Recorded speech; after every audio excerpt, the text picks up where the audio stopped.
আছেন বিজ্ঞ বিচারক মণ্ডলী, উপস্থিত আছেন আমার প্রাণপ্রিয় শিক্ষক ও শিক্ষিকা মণ্ডলী, উপস্থিত আছেন আমার পক্ষ বিপক্ষ দলের বক্তারা এবং আমার সামনে উপবিষ্ট আছেন আমার ছোট ও বড় বোনেরা। সকলের প্রতি রইল আমার আন্তরিক সালাম ও শুভেচ্ছা। আসসালামু আলাইকুম। আজকের এই বিতর্ক প্রতিযোগিতার মূল বিষয় হলো শিল্পায়নে জলবায়ু পরিবর্তনের মূল কারণ। আমি বিপক্ষ দলের প্রথম বক্তা হিসেবে দাঁড়িয়েছি। আজকের বক্তব্যের সূচনা করছি ছোট্ট একটি কবিতার মাধ্যমে।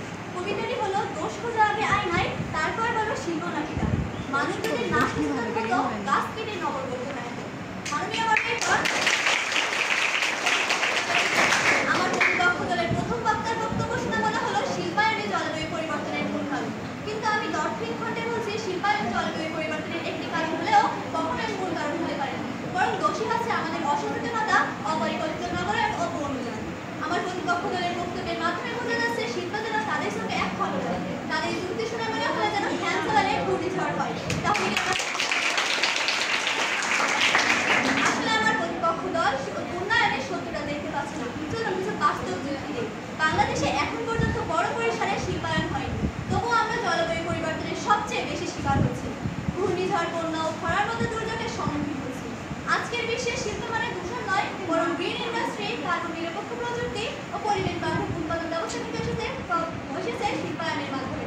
মাননীয় মডারেটর, আমার প্রতিপক্ষ দলের বক্তব্য শুনে মনে হচ্ছে তারা শিল্পকে ধোঁয়ার সাথে তুলনা করছে। শিল্প মানেই যদি ধোঁয়া হয়, তাহলে কি আমরা আগুন জ্বালানো বন্ধ করে দেবো? রান্না না করে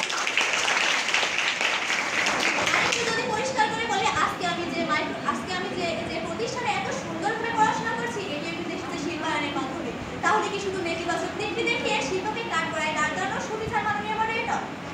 জলবায়ু পরিবর্তনের পিছনে সবচেয়ে দায়ীদের মধ্যে রয়েছে বনভূমি উজাড়, জীবাশ্ম জ্বালানির প্রভাব, নগরায়ন নামে নদী ব্যবহার এবং মানুষের সীমাহীন ভোগবাদীর মনোভাব। বরং দৃষ্টিভঙ্গি প্রকৃতিকে হত্যা করে মানুষই করছে বড় সর্বনাশ।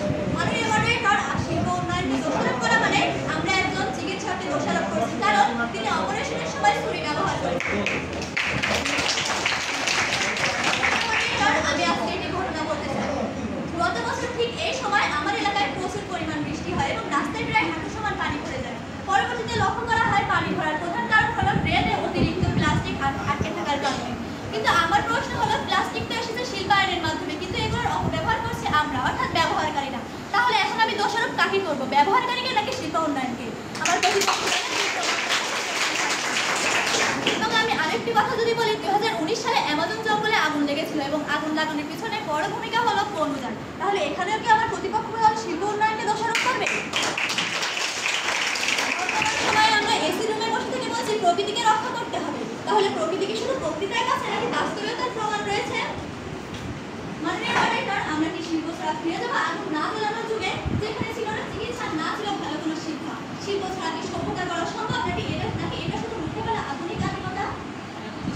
মাননীয় মডারেটর, আজকে পক্ষদলের বক্তব্য শুনে মনে হলো শিল্পায়নে জলবায়ু পরিবর্তনের মূল কারণ, অথচ প্রকৃত সত্য হচ্ছে জলবায়ু পরিবর্তনের অনেক কারণ থাকলেও শব্দ শিল্পায়নের ঘরে চাপানো মানে রান্না না শিখে আমরা হারিয়ে দৌড় দিচ্ছি। এত কিছু জানার পরেও যদি কেউ বলে শিল্পায়নে জলবায়ু পরিবর্তনের প্রধান কারণ, তবে আমার মনে প্রশ্ন লাগে, তারা কি সত্যি তথ্য করেছে নাকি চোখ বন্ধ করে পক্ষের চিরন্তন স্ক্রিপ্ট মুখস্থ করেছে? আমার প্রতিপক্ষ দলের বক্তব্য শুনে মনে হচ্ছে তারা তথ্য করেনি, তারা আবেগ করেছে। শিল্পায়নকে দোষারোপ করে তারা এতটাই সহজ ভেবে নিচ্ছেন, যেমন সহজ হলো সুযোগে দৌড় দিয়ে ছায়ার সাথে ঝগড়া করা। সুতরাং মাননীয় মডারেটর, আমি বিপক্ষ দলের প্রথম পক্ষ হিসেবে মাথা নিচু করে না দাঁড়িয়ে যুক্তির আলোতে স্পর্শ করে দিলাম যে মানুষের অবিবেচনা, লোভ আর অসতর্কতাই জলবায়ু পরিবর্তনের মূল কারণ।